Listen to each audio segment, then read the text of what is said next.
Hello everyone, आप सभी का फिर से स्वागत है। यह घटना चक्र हिस्ट्री का डिस्कशन है और आज का टॉपिक है भारतीय राष्ट्रीय कांग्रेस। तो चलिए स्टार्ट करते हैं। देखिए, एलन ऑक्टेवियन ह्यूम यानी ए.ओ. ह्यूम भारतीय सिविल सेवा के सेवानिवृत्त ब्रिटिश अधिकारी थे। ये शिमला में बस गए थे। 1884 ईस्वी में इन्होंने भारतीय राष्ट्रीय संघ की स्थापना की थी, जो कि भारतीय राष्ट्रीय कांग्रेस का अग्रदूत था। भारतीय राष्ट्रीय कांग्रेस की स्थापना 1885 ईस्वी में एओ ह्यूम के द्वारा की गई थी और इसका पहला अधिवेशन 28 दिसंबर 1885 को बंबई स्थित गोकुलदास तेजपाल संस्कृत विद्यालय में आयोजित किया गया। तो याद रखिएगा, भारतीय राष्ट्रीय जो कांग्रेस की स्थापना है कब हुआ था और किनके द्वारा किया गया था, और इसका पहला अधिवेशन कब और कहां हुआ था और किस स्कूल में हुआ था, ये सभी फैक्ट याद रखिएगा। देखिए, इसी सम्मेलन में दादा भाई नौरोजी के यानी जो पहला अधिवेशन हुआ था 28 दिसंबर 1885 को, इसी सम्मेलन में दादा भाई नौरोजी के सुझाव पर भारतीय राष्ट्रीय संघ का नाम बदलकर भारतीय राष्ट्रीय कांग्रेस कर दिया गया। इसमें कुल 72 प्रतिनिधियों ने भाग लिया। तो प्रश्न पूछा जाता है, पहले अधिवेशन में कितने प्रतिनिधियों ने भाग लिया था? तो 72 प्रतिनिधियों ने। भारतीय राष्ट्रीय कांग्रेस के पहले अधिवेशन की अध्यक्षता, याद रखिएगा, व्योमेश चंद्र बनर्जी यानी डब्ल्यू.सी. बनर्जी ने की थी और इसके प्रथम महासचिव स्वयं एओ ह्यूम थे। भारतीय राष्ट्रीय कांग्रेस की स्थापना के समय भारत का वायसराय लॉर्ड डफरिन था। उसने कांग्रेस का यह कहकर मजाक उड़ाया था कि यह सूक्ष्मदर्शी अल्पसंख्यकों की संस्था है। कांग्रेस का दूसरा अधिवेशन 1886 ईस्वी में कलकत्ता में हुआ था और इसकी अध्यक्षता दादा भाई नौरोजी ने की। इसके अतिरिक्त दादा भाई नौरोजी ने 1893 ईस्वी में लाहौर अधिवेशन और वर्ष 1906 ईस्वी में कलकत्ता अधिवेशन की अध्यक्षता की थी। भारतीय राष्ट्रीय कांग्रेस के सर्वप्रथम मुस्लिम अध्यक्ष होने का गौरव बदरुद्दीन तैयब जी को है। याद रखिएगा, यह भारतीय राष्ट्रीय कांग्रेस के 27 से 30 दिसंबर 1887 को मद्रास में संपन्न हुए तीसरे अधिवेशन के अध्यक्ष पद के लिए चुने गए और इस अधिवेशन में कुल 607 प्रतिनिधियों ने भाग लिया। इसी सम्मेलन में पहली बार कांग्रेस के कार्य संचालन का भार प्रतिनिधियों की एक कमेटी के हाथों में सौंपा गया। यह कमेटी आगे चलकर विषय निर्धारणी समिति कहलाई। भारतीय राष्ट्रीय कांग्रेस का प्रथम निर्वाचित यूरोपीय अध्यक्ष, याद रखिएगा, नाम क्या था? George Yule. भारतीय राष्ट्रीय कांग्रेस का प्रथम निर्वाचित यूरोपीय अध्यक्ष कौन थे? George Yule.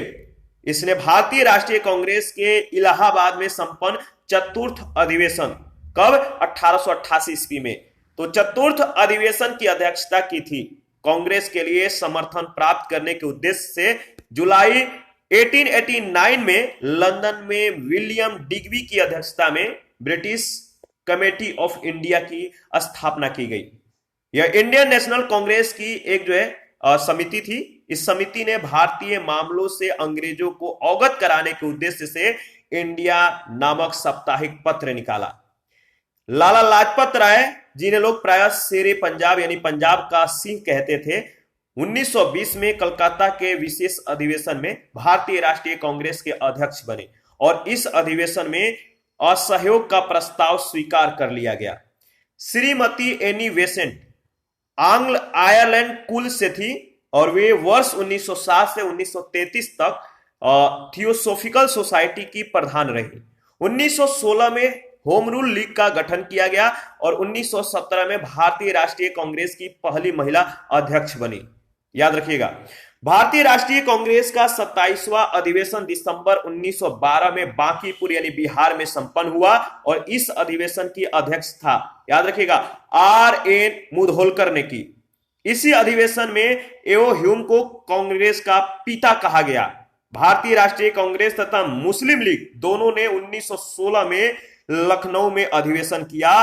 कांग्रेस तथा मुस्लिम लीग के बीच लखनऊ समझौता हुआ, जो कांग्रेस लीग योजना तथा लखनऊ पैक्ट के नाम से जाना जाता है।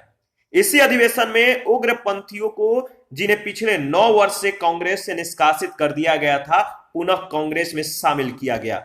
कांग्रेस के लखनऊ अधिवेशन की अध्यक्षता अंबिका चरण मजमूदार ने की थी। भारतीय राष्ट्रीय कांग्रेस के लखनऊ अधिवेशन 1916 में बाल गंगाधर तिलक ने कहा था, स्वराज्य मेरा जन्मसिद्ध अधिकार है और मैं उसे लेकर रहूंगा। 1888 ईस्वी में सर सैयद अहमद खान ने जो है सर सैयद अहमद खां, इन्होंने एक संयुक्त भारतीय राजभक्त सभा बनाई जिसका उद्देश्य कांग्रेस के प्रचार को निष्फल करना था और लोगों को कांग्रेस से दूर रखना था। वर्ष 1900 में करजन ने कहा था, कांग्रेस जो है अब लड़खड़ा रही है और जल्द ही गिरने वाली है। मेरा सबसे बड़ा मकसद भी यही है कि मेरे भारत प्रवास के दौरान ही इस पार्टी का अंत हो जाए। भारत की स्वतंत्रता प्राप्ति के बाद महात्मा गांधी ने भारतीय राष्ट्रीय कांग्रेस को समाप्त करने का सुझाव दिया था। लॉर्ड विलिंगटन ने कांग्रेस के 30वें अधिवेशन में भाग लिया था। इस दौरान वह बंबई का गवर्नर था। यह अधिवेशन बंबई में 1915 में आयोजित किया गया। महात्मा गांधी ने केवल एक बार 1924 के बेलगांव अधिवेशन की अध्यक्षता की थी। केवल एक बार 1924 के बेलगांव अधिवेशन। यह प्रश्न जो है बहुत बार पूछा जा चुका है, तो ध्यान रखिएगा। सरोजिनी नायडू प्रख्यात कवित्री और क्या राष्ट्रवादी जो है ये नेत्री थी और 1925 में कानपुर में हुए भारतीय राष्ट्रीय कांग्रेस के 40वें वार्षिक अधिवेशन में वह कांग्रेस की प्रथम भारतीय महिला अध्यक्ष बनी। 1947 से 1949 में यह उत्तर प्रदेश की राज्यपाल भी रही। जवाहरलाल नेहरू ने वर्ष 1929 में लाहौर, अप्रैल 1936 में लखनऊ और दिसंबर 1936 में फैजपुर अधिवेशन की जो है अध्यक्षता की। कांग्रेस का 51वां अधिवेशन था, 51वां, ठीक है, 51वां अधिवेशन 19 से 21 फरवरी 1938 के दौरान गुजरात के हरिपुरा में संपन्न हुआ था और इस अधिवेशन की अध्यक्षता सुभाष चंद्र बोस ने की थी। इस अधिवेशन में राष्ट्रीय नियोजित समिति का गठन किया गया था तथा पंडित जवाहरलाल नेहरू को इसका अध्यक्ष बनाया गया।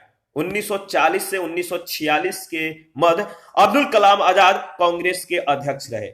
जेबी कृपलानी, नाम याद रखिएगा, जेबी कृपलानी को कांग्रेस के 54वें अधिवेशन यानी 44 अधिवेशन जो हुआ था नवंबर 1946 मेरठ में, इसका जो है इस अधिवेशन का इन्हें अध्यक्ष चुना गया था और वे आजादी के समय भी अध्यक्ष रहे।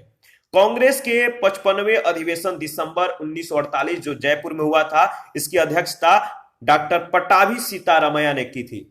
रविन्द्रनाथ टैगोर के द्वारा मूल रूप से बंगाल में रचित और संगीतबद्ध जन गण मन के हिंदी संस्करण को संविधान सभा ने भारत के राष्ट्रगान के रूप में कब 24 जनवरी 1950 को अपनाया था। कब अपनाया? 24 जनवरी 1950 को।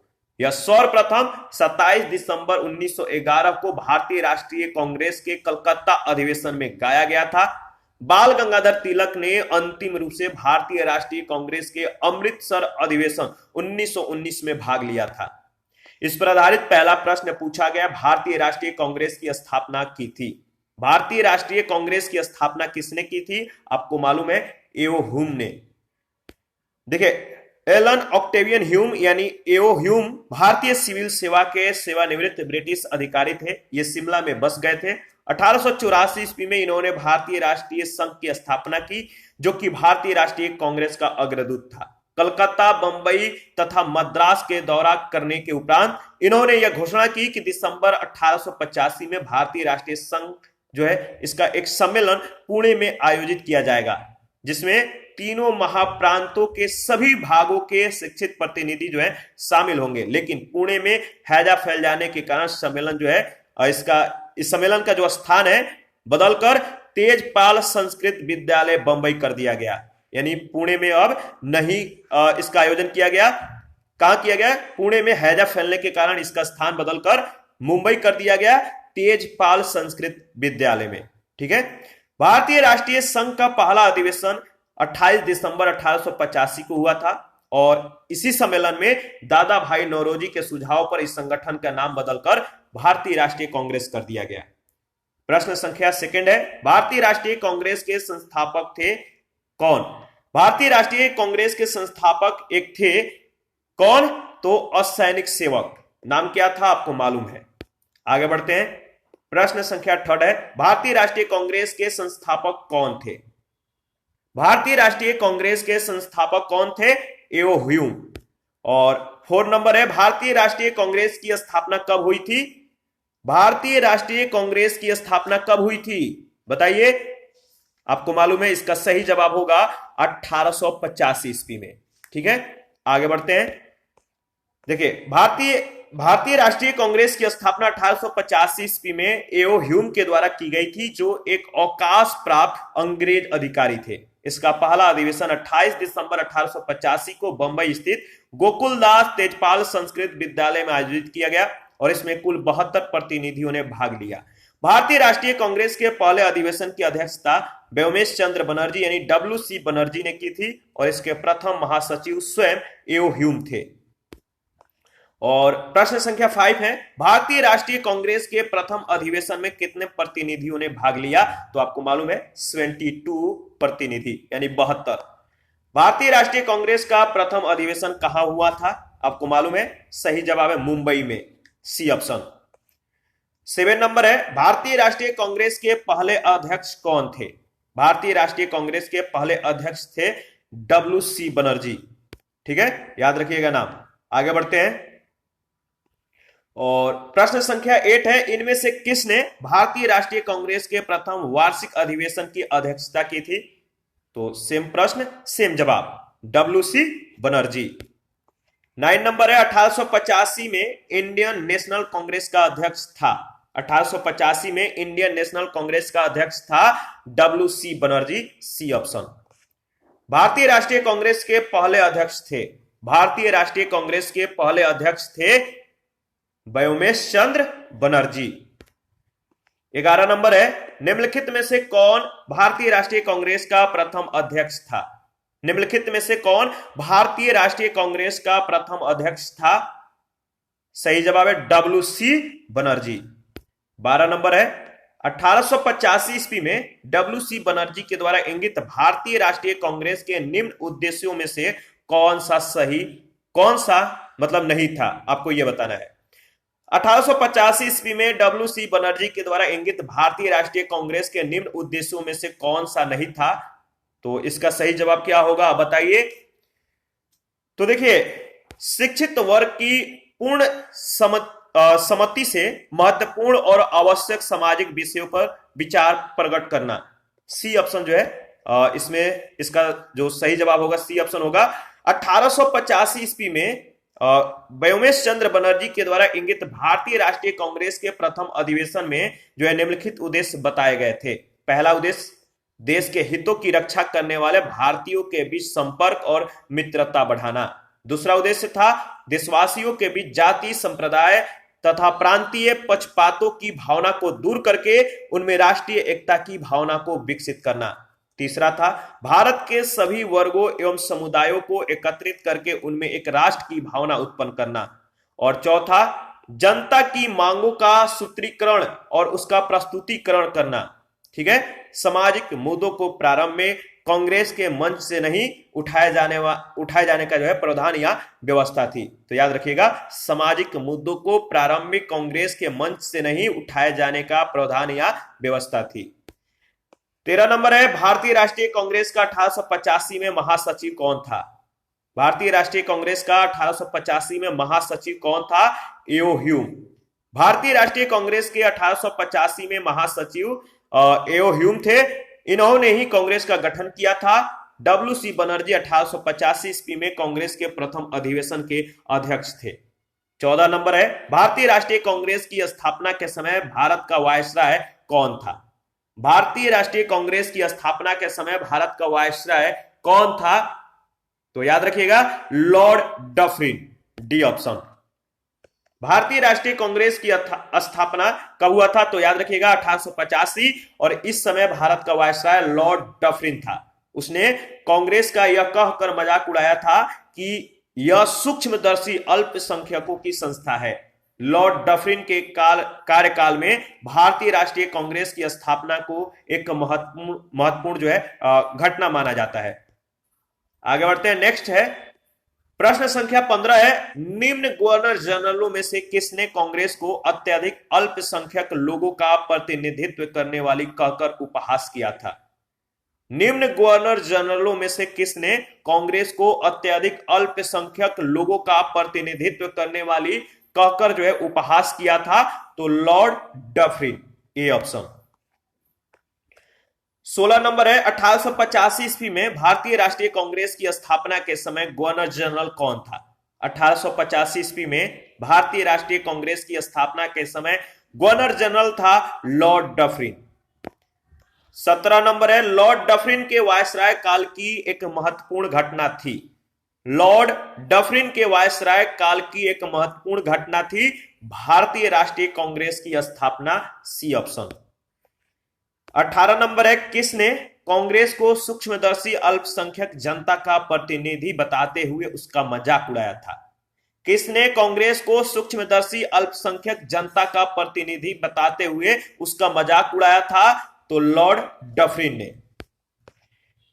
19 नंबर है, निम्नलिखित में से कौन भारतीय राष्ट्रीय कांग्रेस के स्थापना अधिवेशन में उपस्थित नहीं था? निम्नलिखित में से कौन भारतीय राष्ट्रीय कांग्रेस के स्थापना अधिवेशन में उपस्थित नहीं था? तो सुरेंद्रनाथ बनर्जी, डी ऑप्शन। 1876 ईस्वी में बंगाल के युवा राष्ट्रवादियों ने सुरेंद्रनाथ बनर्जी और आनंद मोहन बोस के नेतृत्व में इंडियन एसोसिएशन का गठन किया। दिसंबर 1883 में इंडियन एसोसिएशन ने अखिल भारतीय राष्ट्रीय सम्मेलन का आयोजन किया। दूसरा सम्मेलन दिसंबर 1885 में कलकत्ता में हुआ, जिसकी अध्यक्षता सुरेंद्रनाथ बनर्जी ने की। यही कारण था कि अखिल भारतीय राष्ट्रीय सम्मेलन से जुड़े सुरेंद्रनाथ बनर्जी 1885 ईस्वी में भारतीय राष्ट्रीय कांग्रेस के स्थापना सत्र में शामिल नहीं हुए थे। प्रश्न संख्या 20 है, भारतीय राष्ट्रीय कांग्रेस के दूसरे अधिवेशन की अध्यक्षता किसने की? भारतीय राष्ट्रीय कांग्रेस के दूसरे अधिवेशन की अध्यक्षता किसने की? तो सही जवाब है दादा भाई नौरोजी। 1886 में कलकत्ता में जो है इन्होंने दूसरे अधिवेशन की अध्यक्षता किया था। तो याद रखिएगा कौन थे 1886 के कलकत्ता अधिवेशन में अध्यक्ष? तो दादा भाई नौरोजी। 21 नंबर है, भारतीय राष्ट्रीय कांग्रेस के द्वितीय सम्मेलन में कितने मुस्लिम प्रतिनिधियों ने भाग लिया था?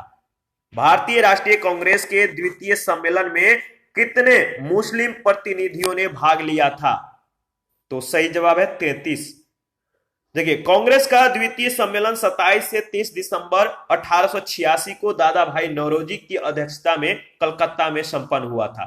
कांग्रेस के दूसरे अधिवेशन में कुल 436 पंजीकृत प्रतिनिधियों ने भाग लिया था। कांग्रेस के प्रथम सम्मेलन में जहां मुस्लिम प्रतिनिधियों की संख्या 2 थी, वहीं दूसरे में 33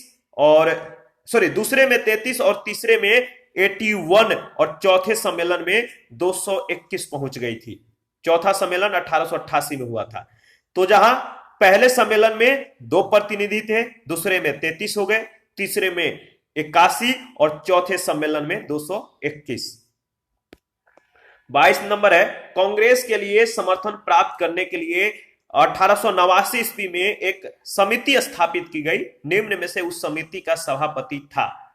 कांग्रेस के लिए समर्थन प्राप्त करने के लिए 1889 ईस्वी में एक समिति जो है स्थापित की गई थी। निम्न में से उस समिति का सभापति कौन था? तो याद रखिएगा वी डिग्बी। कांग्रेस के लिए समर्थन प्राप्त करने के उद्देश्य से जुलाई 1889 ईस्वी में लंदन में विलियम डिग्बी की अध्यक्षता में ब्रिटिश कमेटी ऑफ इंडिया की स्थापना की गई। यह इंडियन नेशनल कांग्रेस की एक समिति थी। इस समिति ने भारतीय मामलों से अंग्रेजों को अवगत कराने के उद्देश्य से इंडिया नामक साप्ताहिक पत्र निकाला। आगे बढ़ते हैं। नेक्स्ट प्रश्न है प्रश्न संख्या 23। भारतीय राष्ट्रीय कांग्रेस के सर्वप्रथम मुस्लिम अध्यक्ष थे? भारतीय राष्ट्रीय कांग्रेस के सर्वप्रथम मुस्लिम अध्यक्ष थे बदरुद्दीन तैयब। भारतीय राष्ट्रीय कांग्रेस के सर्वप्रथम मुस्लिम अध्यक्ष होने का गौरव बदरुद्दीन तैयब जी को है। ये भारतीय राष्ट्रीय कांग्रेस के 27 से 30 दिसंबर 1887 को मद्रास में संपन्न हुए तीसरे अधिवेशन के अध्यक्ष पद के लिए चुने गए थे।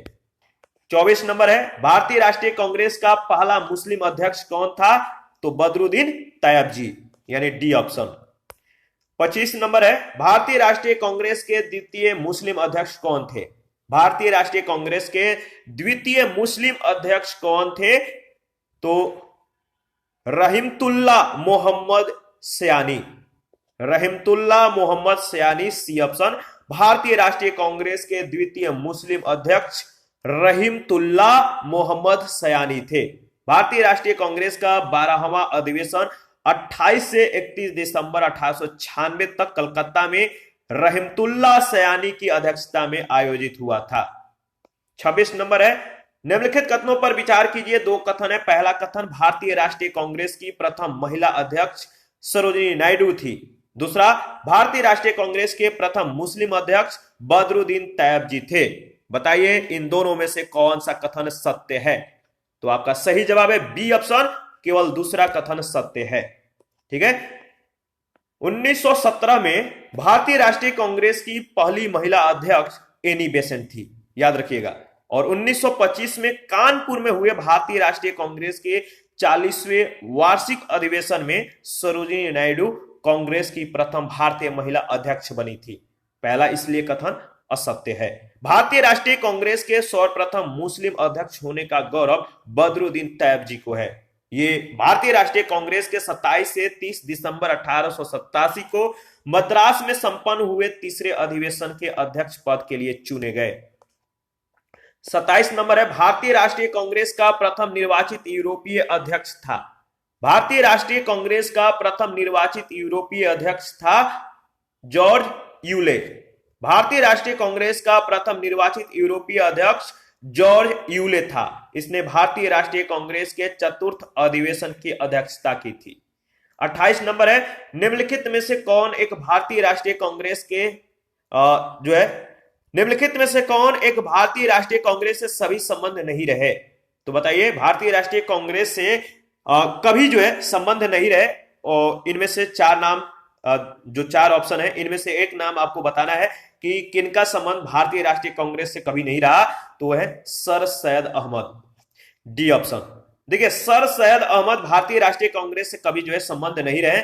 इनका संबंध भारतीय राष्ट्रीय कांग्रेस से कभी नहीं रहा। और 1857 के विद्रोह के समय वह कंपनी के न्यायिक सेवा में थे।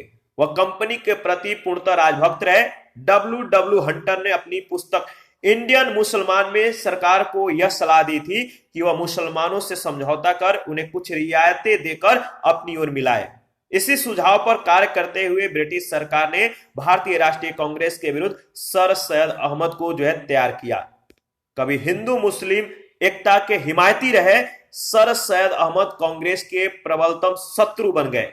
अंग्रेज थे, इन अंग्रेजों के प्रति निष्ठा व्यक्त करने के लिए उन्होंने राजभक्त मुसलमान पत्रिका का प्रकाशन आरंभ किया तथा बनारस के राजा शिव प्रसाद के सहयोग से देशभक्त एसोसिएशन की स्थापना की।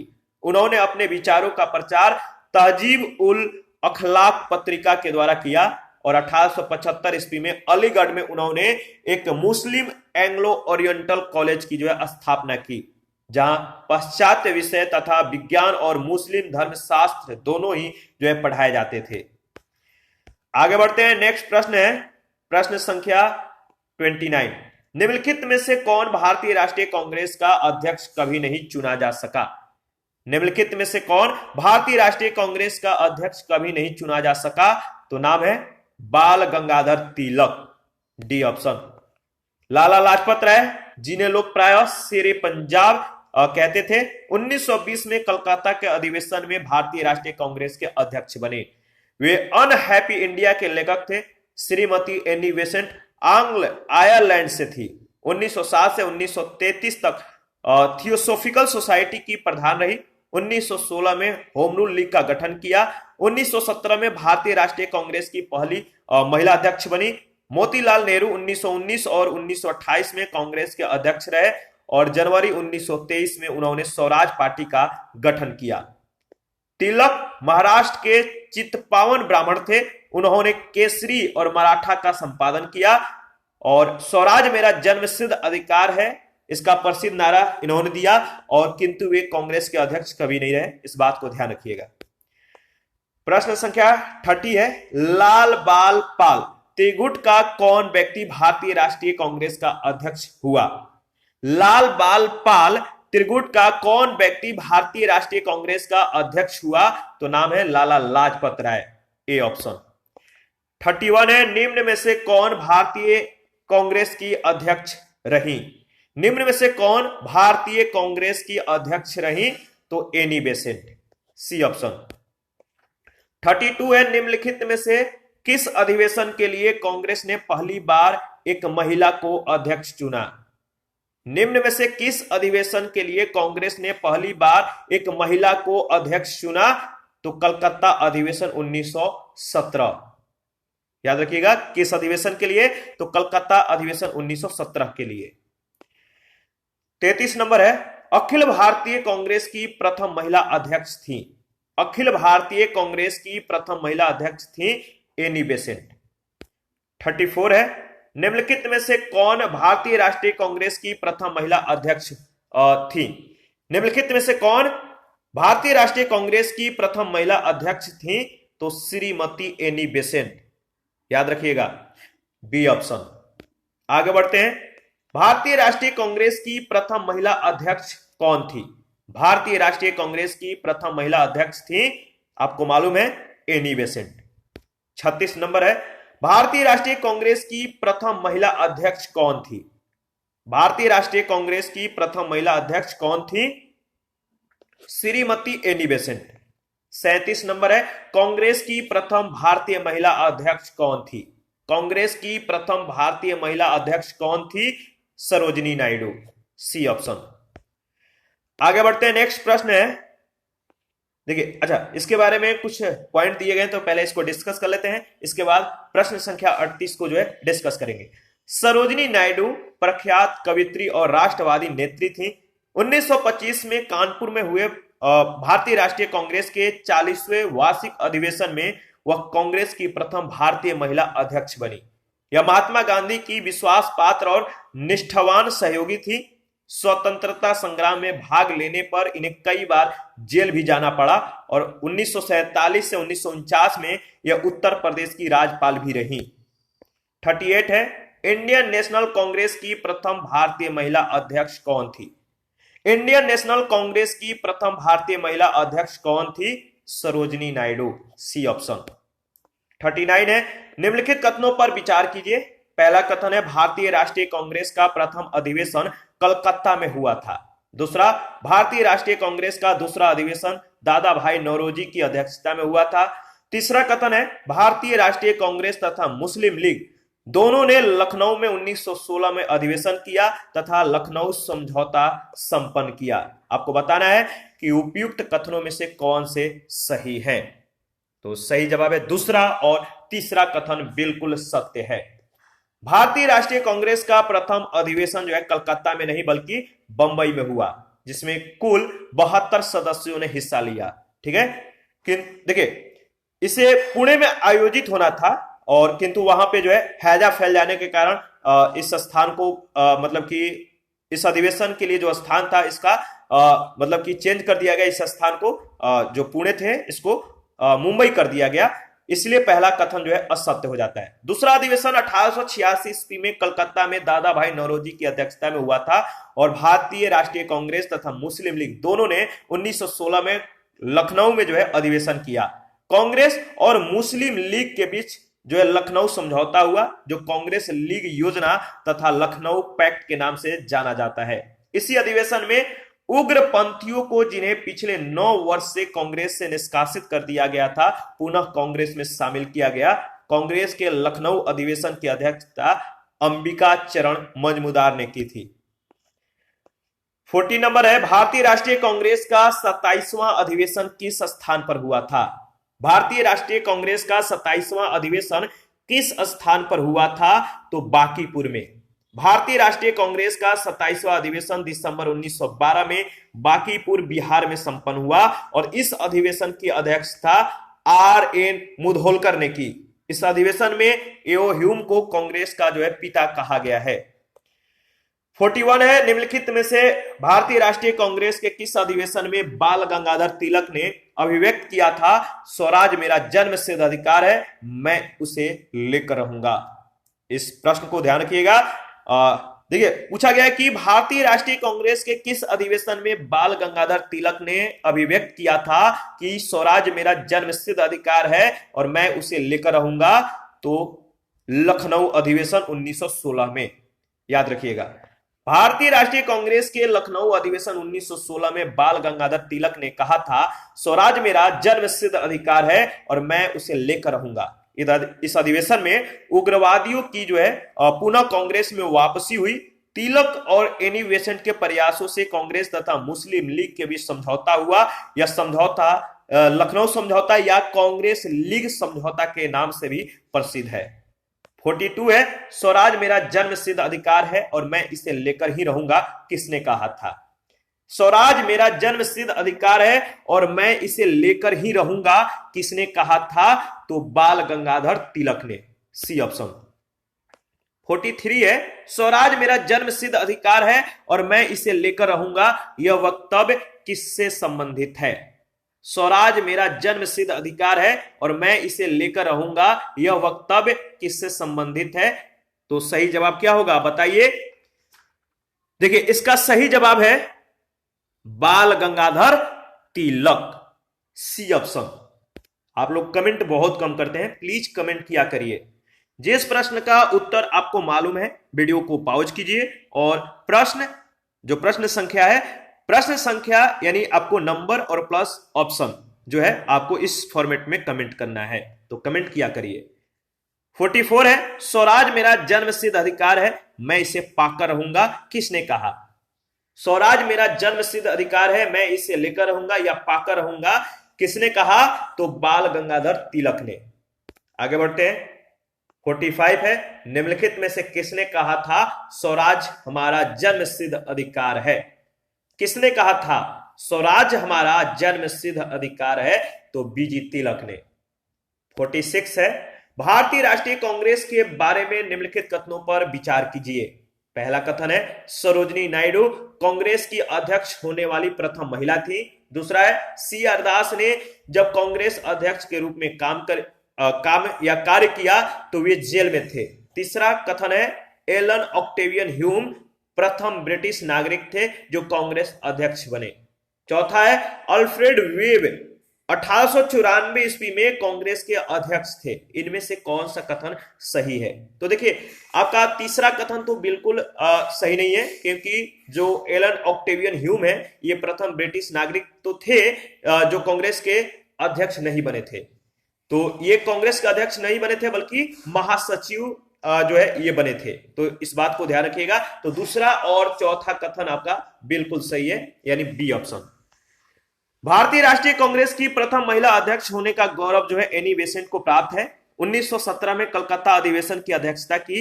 एओ ह्यूम भारतीय राष्ट्रीय कांग्रेस के संस्थापक थे और इसके अध्यक्ष कभी नहीं रहे, वे केवल महासचिव बने थे। सी आर दास 1922 में गया अधिवेशन की अध्यक्षता किए थे और जबकि 1921 के अहमदाबाद अधिवेशन में सी आर दास को जो है अध्यक्ष नामित किया गया था, परंतु इस दौरान उनके जेल में होने के कारण इस अधिवेशन की अध्यक्षता हकीम अजमल खान ने की थी और दास ने जेल से कांग्रेस अध्यक्ष के रूप में कार्य किया। अल्फ्रेड वेब मद्रास अधिवेशन 1894 में भारतीय राष्ट्रीय कांग्रेस के अध्यक्ष थे। आगे बढ़ते हैं। 47 है, किसने कहा था कांग्रेस आंदोलन न तो लोगों के द्वारा प्रेरित था, न ही यह उनके द्वारा सोचा या योजनाबद्ध किया गया था? किसने कहा था कांग्रेस आंदोलन न तो लोगों के द्वारा प्रेरित था, न ही यह उनके द्वारा सोचा या योजनाबद्ध किया गया था? तो लाला लाजपत राय के द्वारा। लाला लाजपत राय ने अपने एक लेख में लिखा है कि कांग्रेस आंदोलन न तो लोगों के द्वारा प्रेरित था, न ही यह उनके द्वारा सोचा या योजनाबद्ध किया गया था।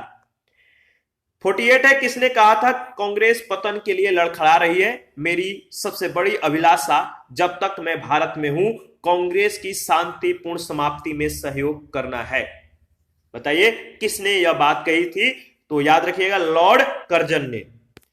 अंग्रेज शासक समझते थे कि नरम पंथियों के नेतृत्व में कांग्रेस काफी कमजोर है, जनता में इसकी पैठ नहीं है, अतः इसे खत्म किया जा सकता है। इस नीति के सबसे बड़े प्रवक्ता थे लॉर्ड कर्जन।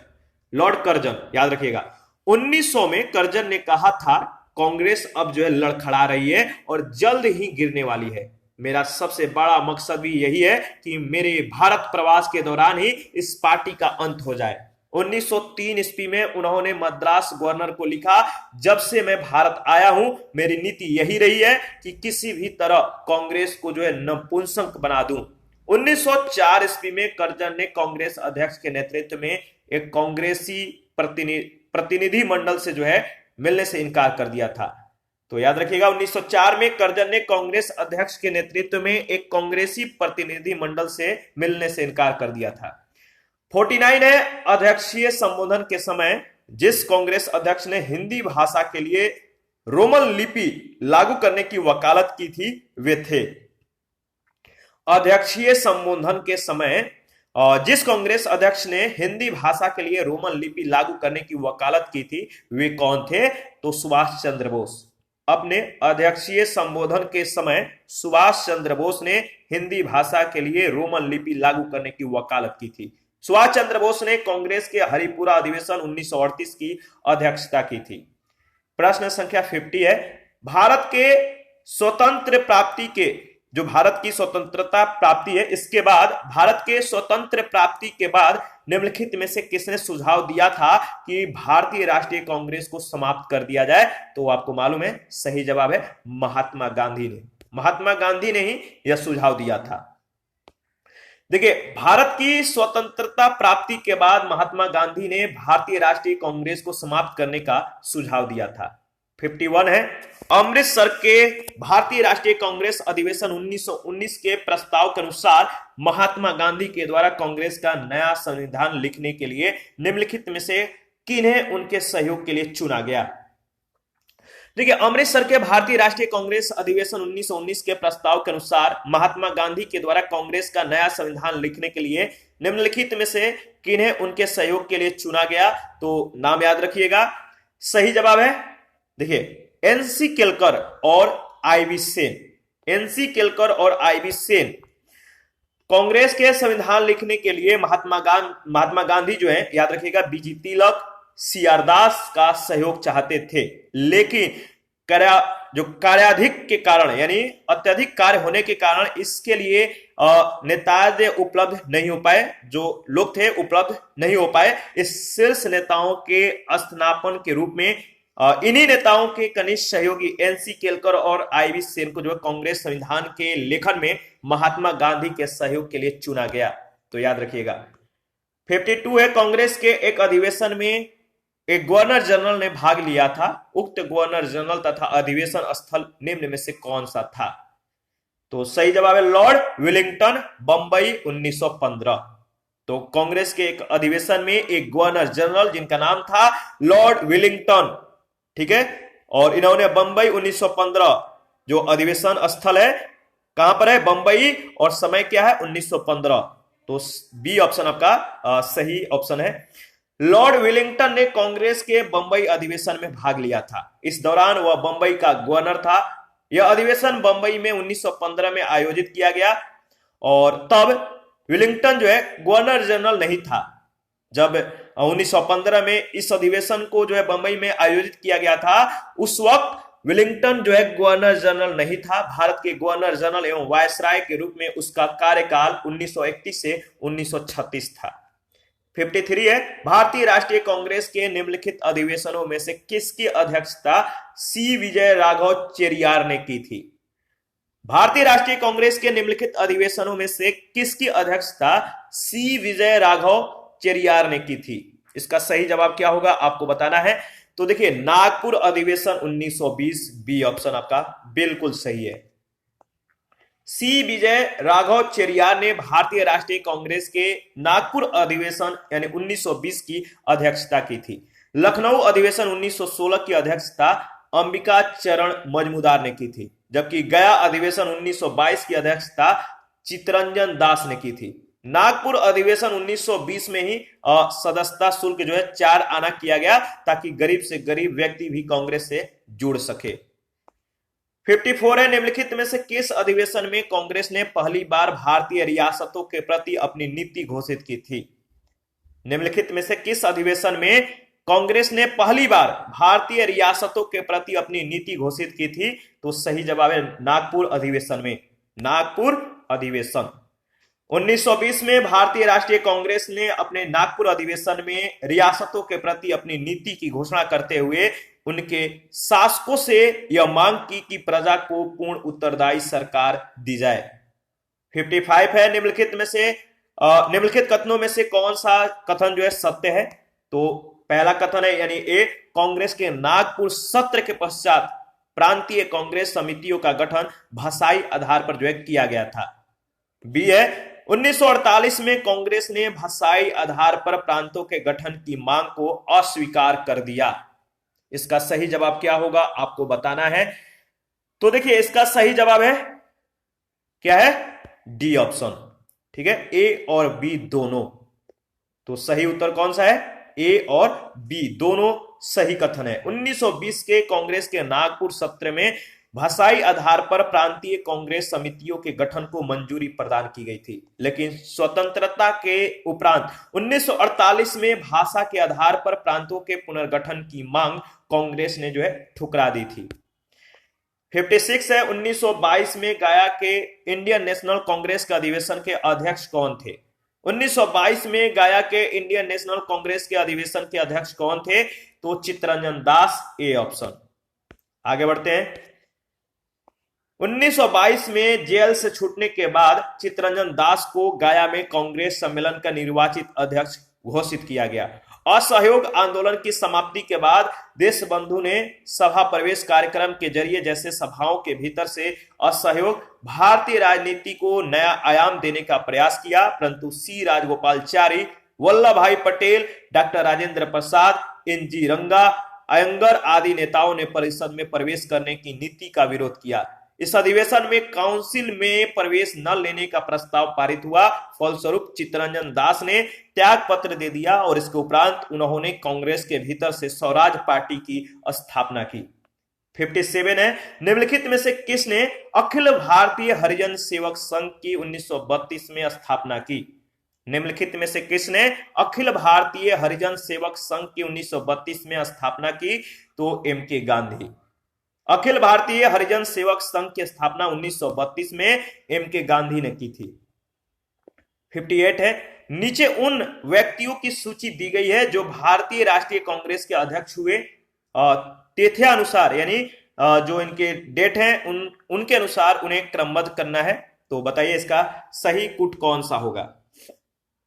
देखिए इसका सही जवाब क्या होगा आपको बताना है, और इसका सही जवाब होगा आपको मालूम है क्या है? तो देखिए महात्मा गांधी, श्रीमती सरोजनी नायडू, जवाहरलाल नेहरू और इसके बाद वल्लभ भाई पटेल। तो सही जवाब है सी ऑप्शन। देखिए जो प्रश्न दिया गया उसके अनुसार प्रश्नगत कांग्रेस अध्यक्षों का जो अध्यक्षता वर्ष है, महात्मा गांधी ने केवल एक बार 1924 के बेलगांव अधिवेशन की अध्यक्षता की थी। सरोजनी नायडू 1925 में कानपुर में और भारतीय राष्ट्रीय कांग्रेस के 40वें वार्षिक अधिवेशन में कांग्रेस की प्रथम भारतीय महिला अध्यक्ष बनी। जवाहरलाल नेहरू 1929 में लाहौर, अप्रैल 1936 में लखनऊ और दिसंबर 1936 में फैजपुर अधिवेशन की अध्यक्षता की, जबकि पटेल ने 1931 के कराची अधिवेशन की जो है अध्यक्षता की थी। 59 है, भारतीय राष्ट्रीय कांग्रेस के 1924 के अधिवेशन में महात्मा गांधी के द्वारा मात्र एक बार जो है अध्यक्षता की गई। यह अधिवेशन कहां हुआ था? भारतीय राष्ट्रीय कांग्रेस के 1924 के अधिवेशन में महात्मा गांधी के द्वारा मात्र एक बार अध्यक्षता की गई। यह अधिवेशन कहां हुआ था? तो बेलगांव। याद रखिएगा सी ऑप्शन आपका बिल्कुल सही है। भारतीय राष्ट्रीय कांग्रेस का एकमात्र अधिवेशन जिसकी अध्यक्षता महात्मा गांधी ने की थी, कौन था? तो बेलगांव का अधिवेशन 1924। 61 है, महात्मा गांधी ने भारतीय राष्ट्रीय कांग्रेस के किस अधिवेशन की अध्यक्षता की थी? तो आपको मालूम है बेलगांव का 1924 का जो अधिवेशन हुआ था, केवल मात्र यही अधिवेशन का इन्होंने जो है अध्यक्षता किया था।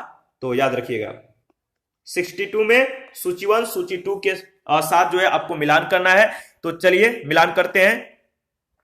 अबुल कलाम आजाद इनका संबंध है रामगढ़ 1940। रामगढ़ 1940। इसके बाद सरोजनी नायडू का जो संबंध है का अधिवेशन 1925, ठीक है, 1925। मोतीलाल नेहरू, मोतीलाल नेहरू अमृतसर 1919, ठीक है। और डॉक्टर राजेंद्र प्रसाद बंबई 1934। इसका सही जवाब होगा डी ऑप्शन। चलिए दोबारा रिवीजन कर लेते हैं। मोतीलाल नेहरू, भारतीय राष्ट्रीय कांग्रेस की सभाओं के स्थान जो है मोतीलाल नेहरू का अमृतसर है 1919 में, और सरोजनी नायडू कानपुर 1925, डॉक्टर राजेंद्र प्रसाद बंबई 1934, अबुल कलाम आजाद रामगढ़ 1940। 63 है, निम्नलिखित में से किस भारतीय राष्ट्रीय कांग्रेस के अधिवेशन में जवाहरलाल नेहरू ने समाजवाद को भारत की समस्याओं को हल करने की कुंजी बताया? निम्नलिखित में से किस भारतीय राष्ट्रीय कांग्रेस के अधिवेशन में जवाहरलाल नेहरू ने समाजवाद को भारत की समस्याओं को हल करने की कुंजी बताया? तो सही जवाब है लखनऊ, बी ऑप्शन। 1936 के कांग्रेस के लखनऊ अधिवेशन में जवाहरलाल नेहरू ने समाजवाद को भारत की समस्याओं को हल करने की कुंजी बताया। उन्होंने कहा था, मैं समाजवाद के अलावा ऐसा कोई दूसरा रास्ता नहीं देखता जो भारत के लोगों को गरीबी, बेकारी और गुलामी से मुक्ति दिला सके। 64 है, 1938 के भारतीय राष्ट्रीय कांग्रेस के हरिपुरा अधिवेशन की अध्यक्षता की थी। 1938 के भारतीय राष्ट्रीय कांग्रेस के हरिपुरा अधिवेशन की अध्यक्षता किसने की थी? Subhash Chandra Bose, D option.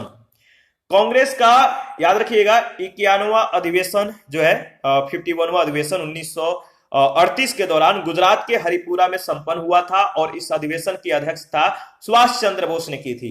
इस अधिवेशन में राष्ट्रीय नियोजन समिति का गठन किया गया था और पंडित जवाहरलाल नेहरू को इसका अध्यक्ष बनाया गया था। राजेंद्र प्रसाद को 1934 में कांग्रेस अध्यक्ष चुना गया था और आगे चलकर 1940 से 1946 तक अबुल कलाम आजाद कांग्रेस अध्यक्ष रहे, जबकि जेबी कृपलानी को 1946 में मेरठ कांग्रेस अधिवेशन में अध्यक्ष निर्वाचित किया गया था। 65 है, 1938 के लिए भारतीय राष्ट्रीय कांग्रेस का अध्यक्ष किसे चुना गया था?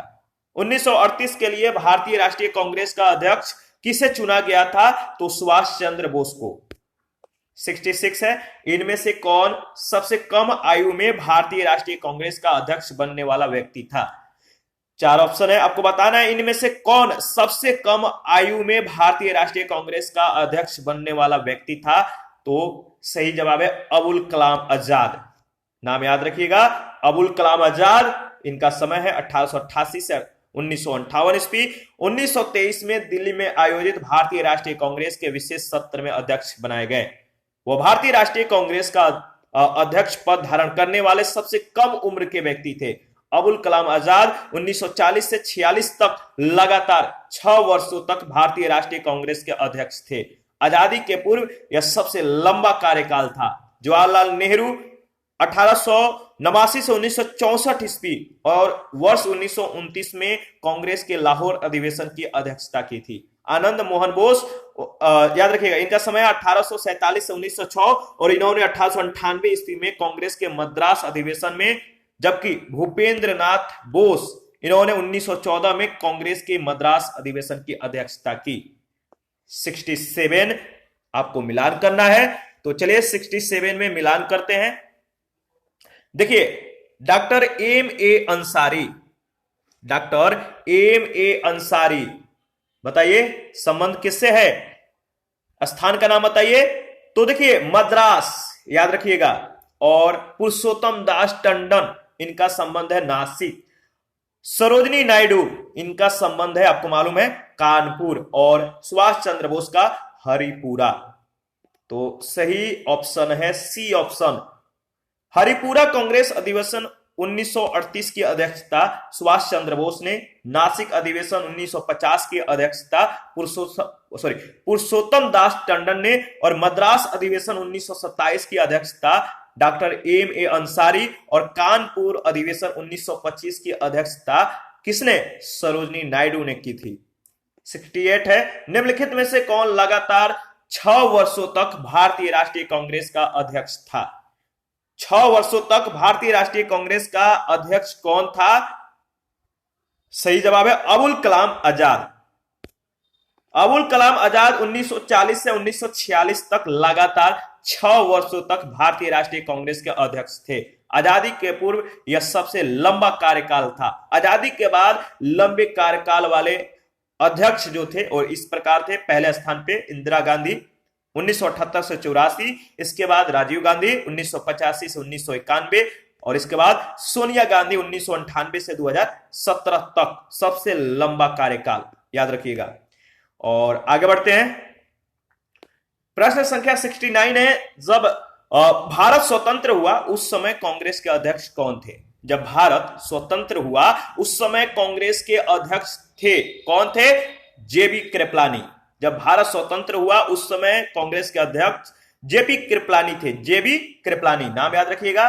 और उन्हें कांग्रेस के जो है 54वें अधिवेशन नवंबर 1946 मेरठ, इसका अध्यक्ष चुना गया था और वे आजादी के समय भी अध्यक्ष रहे। कांग्रेस के 55वें अधिवेशन जो कि दिसंबर 1948 जयपुर में हुआ था, इसकी अध्यक्षता डॉक्टर पट्टाभी सीतारामैया ने की थी। महात्मा गांधी ने बेलगांव 1924 का अधिवेशन का अध्यक्षता किया था और जवाहरलाल नेहरू ने लखनऊ, लाहौर और फैजपुर, ठीक है, और सरदार पटेल ने कराची अधिवेशन की जो है अध्यक्षता की थी, ठीक है, मार्च 1931 कराची का अधिवेशन जो समय है याद रखिएगा। और प्रश्न संख्या 70 है, भारत के विभाजन के समय भारतीय राष्ट्रीय कांग्रेस का अध्यक्ष कौन था? भारत के विभाजन के समय भारतीय राष्ट्रीय कांग्रेस का अध्यक्ष कौन था? तो जेबी कृपलानी, ए ऑप्शन। 71 है, जन गण मन पहली बार किस अवसर पर गाया गया था?